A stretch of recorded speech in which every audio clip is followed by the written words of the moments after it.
Jami Kiran. He is an amazing executive. He has an executive PD from Harvard and University of Columbia. 17 years in leadership, various CTO roles. He has started his own startup and he helps the organization transition to Industry 4.1. Welcome to the show, Jami. Thanks, Sebastian. It's a pleasure for me to have this wonderful session with you. Thanks for inviting me to this. My pleasure. Yeah, thanks for giving up the time. I mean, in our pre-call, we already talked about innovation. We both basically really are focused on innovation. We love leadership. We love helping company coming to the next level. So I'm really looking forward to this talk with you. Before we start, what does Industry 4.1 means in your definition? I mean, everyone knows Industry 4.0, but what is the next level 4.1? Yeah, like the whole phenomenon of revolutions. Like first industrial revolution, we know it's a coal revolution in 1765. And second industrial revolution is gas in 1870. And the third industrial revolution is electronic and nuclear in 1969. And the fourth industrial revolution is internet and renewable energy in 2000. But 4.1 is where, it's not about only the internet web 3.1, but it is where all the facets of AI, that including the machine learning, deep learning, RPA, and mixed reality, including VR and AR, and all IoT, and all these 7 aspects of AI, when they are going to enhance the consumption layer, then, the real revolution is going to start. Whatever we see now from the transformation perspective, like how the business models are evolving to be tech-intensive business models, that's only 20%. And remaining 80%, we are going to testify or we are going to experience when the whole consumption layer is going to change massively. That means how we are going to consume the services and how the service layer is going to be more intelligent. Because now if you see the total transformation of the services from monolithic to micro, and to micro to functions, and then the functions to nuclear services, and then which being consumed by API endpoints and all of this. But you will go into a stage where you are going to query your services in real time. And that can be through talk, and that can be through sign, and that can be with any medium of instruction. So that is what, for me, 4.1 industrial revolution is going to come, and it is going to change massively in coming 15 to 20 years. This is a very hot and interesting topic. I mean, also speaking about metaverse and virtual worlds. I interviewed a founder here recently, and she runs a company offering an access to the metaverse for B2B organizations. So we also will have our booth there soon. I saw a LinkedIn post from an exhibition in Munich where they had an interview with a person who was not physically there. So it was basically a hologram in a box, and this looked so real to me. Yeah? I mean, This is amazing what's on the horizon, what's coming up. And in the future, we might not do this with a camera on a screen. We might have a virtual room where we meet and conduct these interviews. Absolutely. So that's how the whole consumption layer is going to transform. And that's where, like all these multi-pod channels is going to evolve, and how they are going to empower the communities, and how they are going to empower individuals in whatever they do. It can be on their day in, day out activities related to work, or it can be related to their personal life, or it can be related to their civical life. And all this going to change massively in coming years. So that's what, for me, the whole consumption stack is all about. I mean, we talk a lot about the technicalities and the practical side, but there's a lot of transformation need to be done in the mindset of the people, that they are open to work with these new technologies, that they adapt virtual worlds. Yeah? So, I mean, there I see the biggest challenge, when you see a revolution or this big changes going through a society, then really have to develop methodologies and tactics to bring the people on board, that they are actually using it and using the advantages this new world offers. And I think there, your role as a leadership expert really comes into place, right? Yeah, absolutely. Because culture is simply a shared way of doing something with passion. When new technologies are introduced, they influence, the responsibilities of teams or ecosystems. And not only the team's responsibilities, but also the behaviors and working norms. And everything is going to change when we are going to introduce a piece of new technology into the ecosystem. So, as a leader, it's important for us to guide your group through this consistent transformation by creating a culture and that enables them to thrive in this digital context. And because it's all starts with the team. And, so we have to become a curator for our team so they are open to learn about new tools. Like, we should not say like, okay, they have to learn because they have to. No, it is not mandatory, but we have to create such kind of passion because they want to. That's kind of important culture mindset we have to bring in as a leader. And they have to see technology as a way to get closer to your customers and to solve some of their important problems rather than adding a overhead to your tech stack. So that's very, very important. And also, whatever, tech stack you are bringing in, share the information and collaborate well with others across the organization. And also, it's important to make some new connections because it's all nowadays, the current era is all about making multilateral coordination connections that strengthens the team and to ensure a diverse set of perspectives, because only diverse set of perspectives, can create something which is valuable, and also that brings a healthy digital culture into an ecosystem.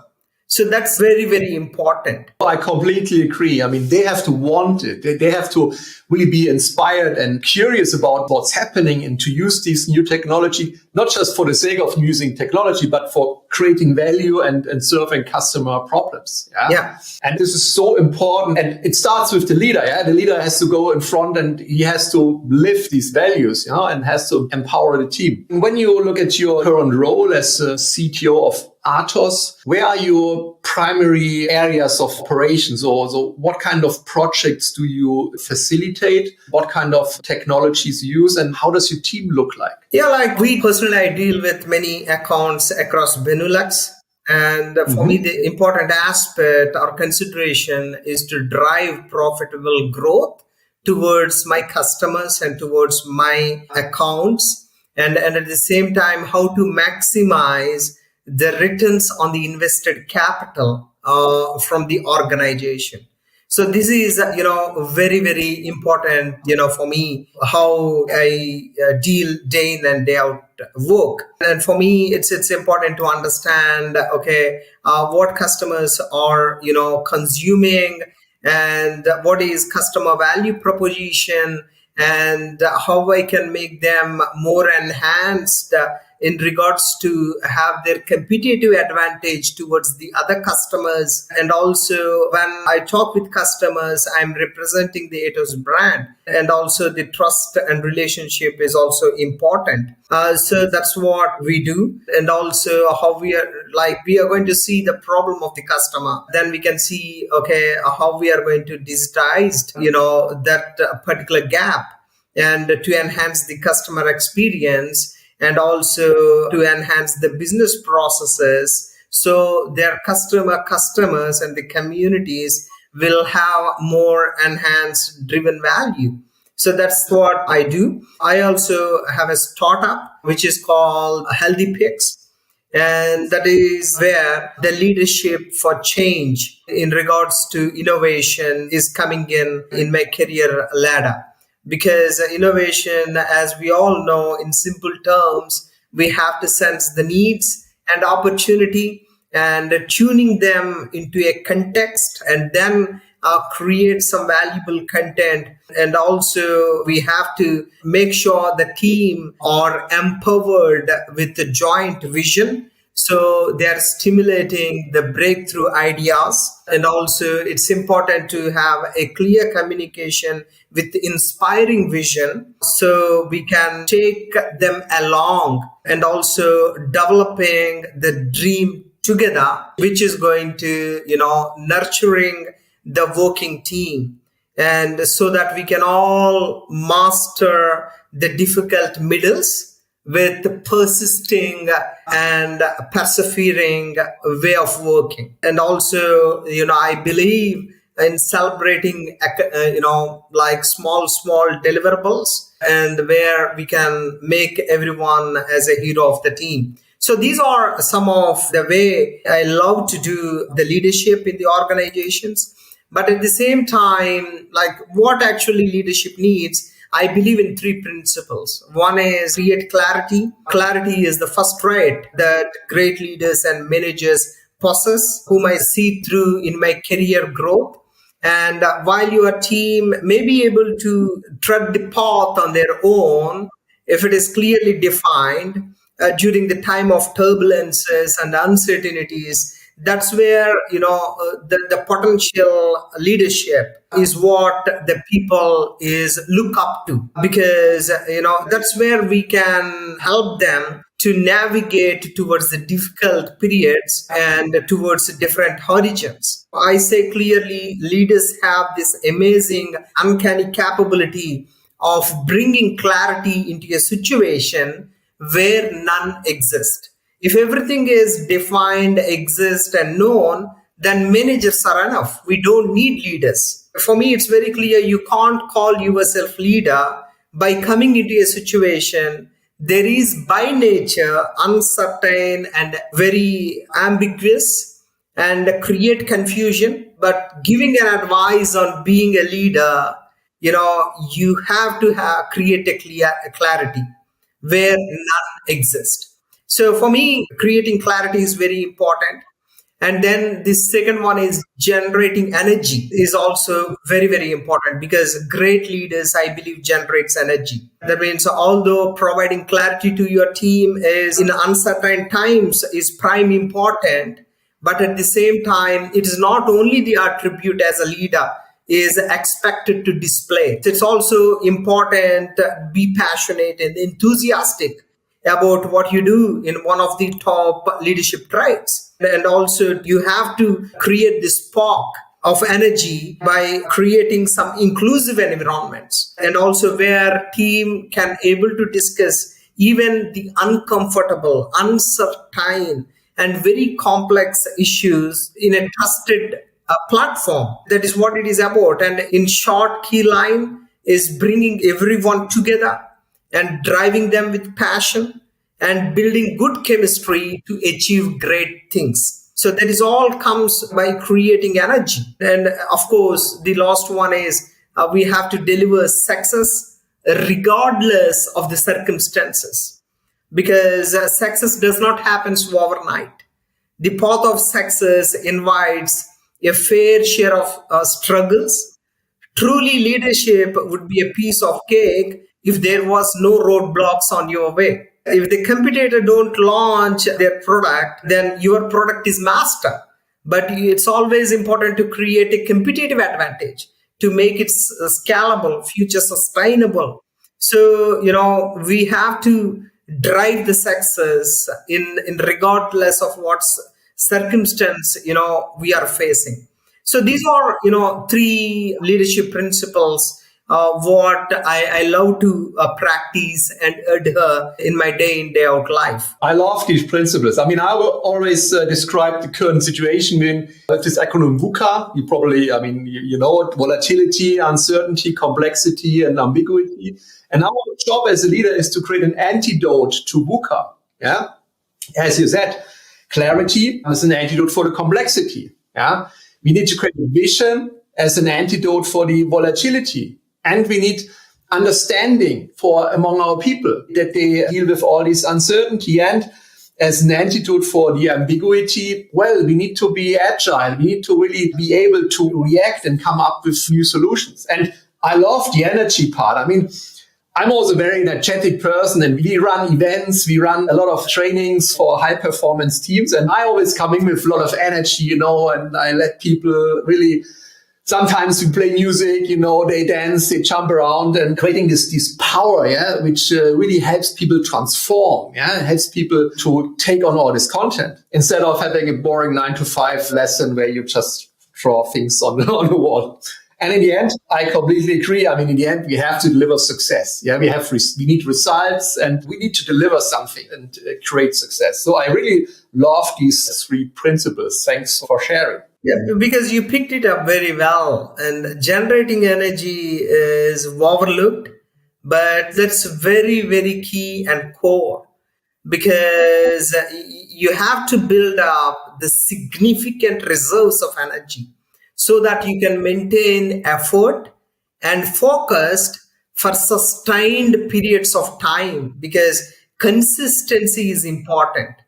And if you want to maintain consistency, you want to build up the significant reserves of energy so that you can maintain your efforts and focus throughout this time.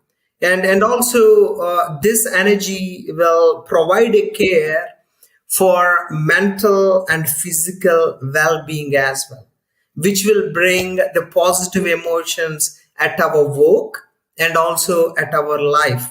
So that's where generating energy and keep the momentum and reserve the energy is very, very core and key. And I love that you mentioned also the mental part, because I mean, this is where most of the people struggle nowadays. You know, I mean, with all these things going on in the world and all these negative news, you have to stay focused, you have to stay mentally fit and really have the right mental toughness to pursue and to follow your dream and your goals. Otherwise, you're really always reacting to your outside world and trying to change things. You cannot change. Yeah, you cannot change the dramas in the world. You can only impact what you're directly working on, your delivery to your client. You can empower your team. You can create a nice atmosphere that they can thrive, and then they can deliver their services. And this is what we leaders are supposed to do. Yeah, because we have to deal day in, day out with internal aspects and external aspects as well.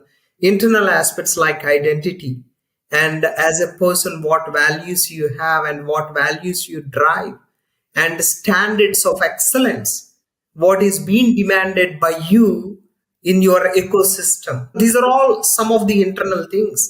And external things like obligations and dependence and public commitments and deadlines. These are external aspects. So when, as a mature human being, not only as a leader, you know, we have to deal well with all these internal and external aspects. You know, because that's where, again, it's important to understand who you are and how you want to interact, you know, how you're putting your life into your passion of work or into your personal life, and how you are driving others to what they want to achieve. So we should be very, very intentional about our, you know, thoughts and actions. So that's where this clarity of thought processes, this thought synthesis is very, very important. I could talk for hours with you about this topic. I see we are on the same wavelength, which is very interesting.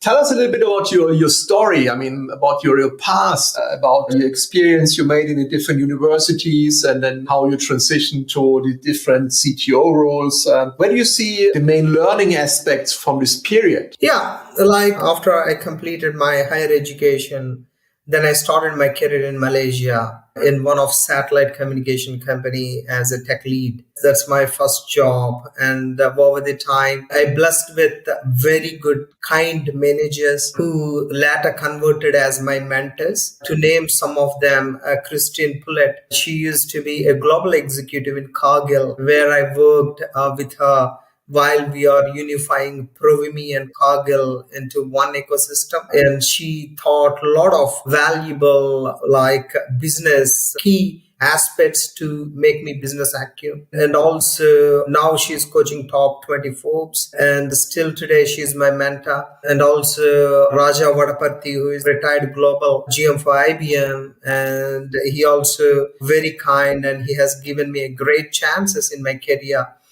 through which I can learn, because every chance gives us an opportunity to learn and to implement and to excel. So I got wonderful managers who are very kind and compassionate, to give me an opportunities and to drive my career towards next level. At the same time, some organizations have been very kind to me. For an example, when I worked for Wolters Kluwer, they are the ones who sponsored me for my education for University of Columbia and also for MIT. And now Atos is also very kind. They sponsored my education with Harvard. So I'm like, all these chances are empowering me, enhancing me as a person to what I am today. At the same time, I blessed with a wonderful wife, because if you want to excel in your career, you need a close support of your close pals who understands you not only from your strengths but also from your weakness, and who creates a sense of emotional intelligence by telling you, which you can do in a better way to drive better results. So I blessed with very intelligent wife and also having very high emotional intelligence. So she also acted as a close call for me throughout my career. And what I see now is just a beginning, and the future will be bright. That's what I'm believing. And also I believe in continuous learning. That's very important. And to have a mindset to learn it all rather than know it all. It's just not a say, but also it's important to adopt it to grow personally and also in a public life. That's very important. When I started my startup, Healthy Picks, because as we realize or not, we are in wellness era, because the future job pyramid is going to change massively.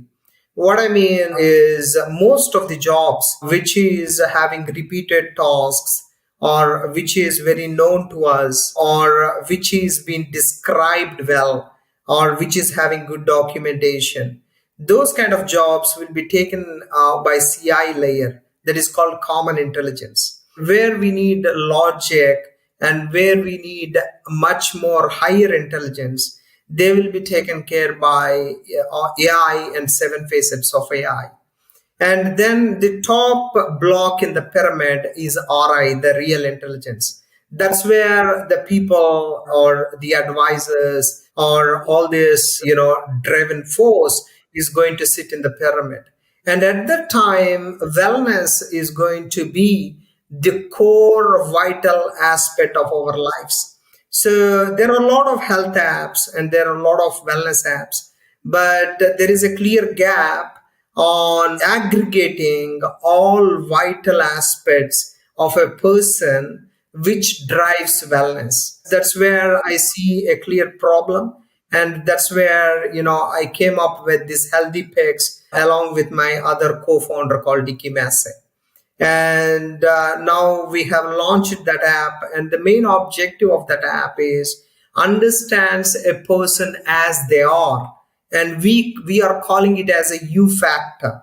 That means U factor is important for us, because what is good for you, Sebastian, is may not be good for me, and what kind of fitness or workout or a fitness regime is good for you, maybe not good for me. So we have to understand a person as they are and value them as they are, and create a belongingness of, embracing them as they are is important. And then advising them by understanding all vital aspects of their current state of health, and then driving them towards next desired state is what Healthy Picks is all about. And we created a wonderful logic and intelligence, which we call it as a hybrid intelligence, and consisting of more than 300 algorithms and logic and intelligence in a different level, combination of RPI, machine learning, deep learning, CNN, and so on. And one of the real feature what we have, for an example, you went to a dinner or a buffet, and in your plate you have all these food items. Take a picture. In real time, it will tell you whether that food portion is good for your health condition or it is good for your target in real time. There are a lot of apps which will tell nutrition value, but there is no app which will tell us whether the food in the plate or the food in the packet is fit for you in real time. That's where we are. And I think the killer feature is taking a picture, because I know all these health apps, the nutrition apps, but then you have to enter, okay, I add kartoffel, I add potatoes, I add this, I add that. But I don't want to enter all this stuff, I don't have the time for that. But taking a picture and having it analyzed, this is amazing. I'm going to try this out immediately because I'm also a health wellness nut person. I love measuring myself. I have this Oura-ring which measures my sleep, and data is in my Apple profile basically. And all these different apps which you can use to analyze and to give you ideas. And I love this concept of taking you as you are and giving you customized advice. And taking pictures is amazing. So I will definitely check this out. Thank you. I mean, it's a very inspiring conversation. What advice would you give to people, maybe young people now joining this business world, young startup founders, with your experience? What is the number one advice you think, hey, this is something you really should focus on? First and foremost thing is, please probe towards digital business continuum. That means, what is real disruption? Whether the businesses you are going to operate in, where if they face, some kind of increasingly uncertain conditions, then are your business or your innovation is ready to face that disruption? And the second thing was, as a founder, as an entrepreneur, unpredictability is very, very core.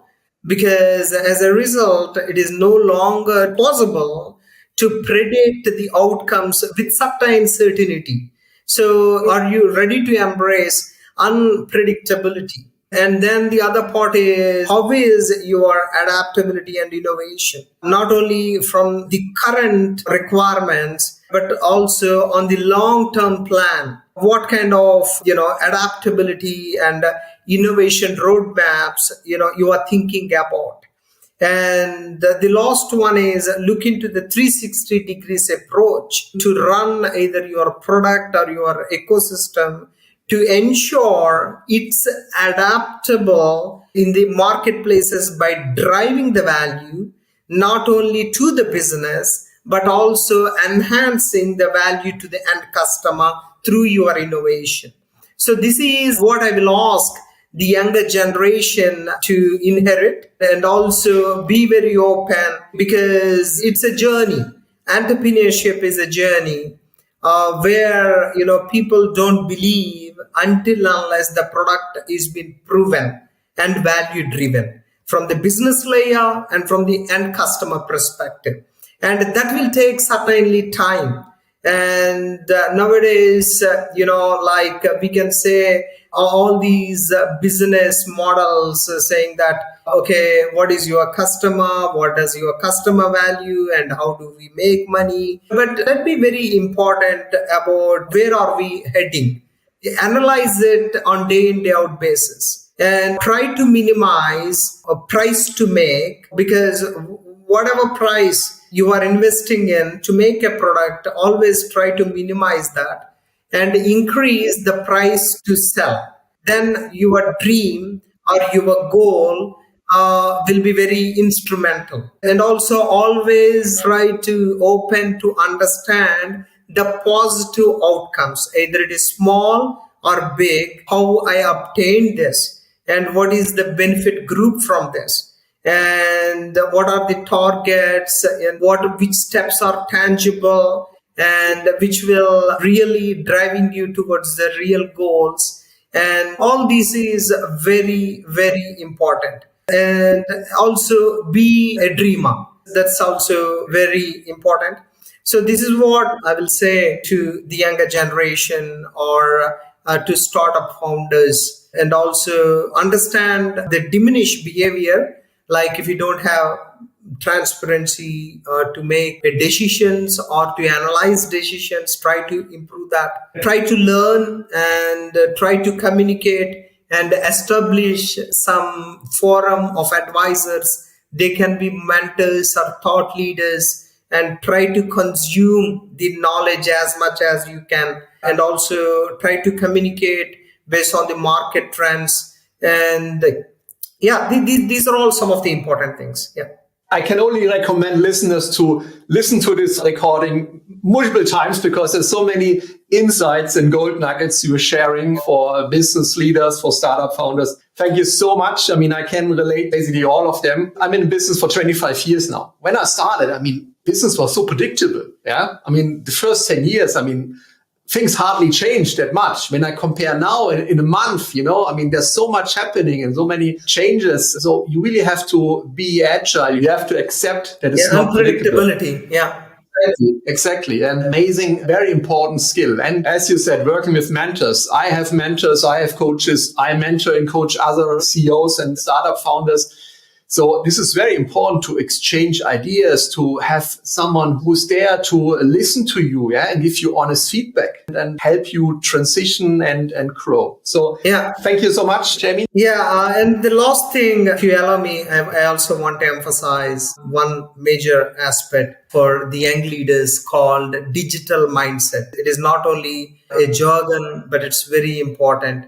Like the first aspect of it is an excitement to learn continually, not just digital skills, but also about different business models, different customers, and different insights of different scale of industries. So the excitement to learn continually is the first thing, and desire to make decisions and adopt whatever the piece of technology, not based on, your excitement, but based on the data.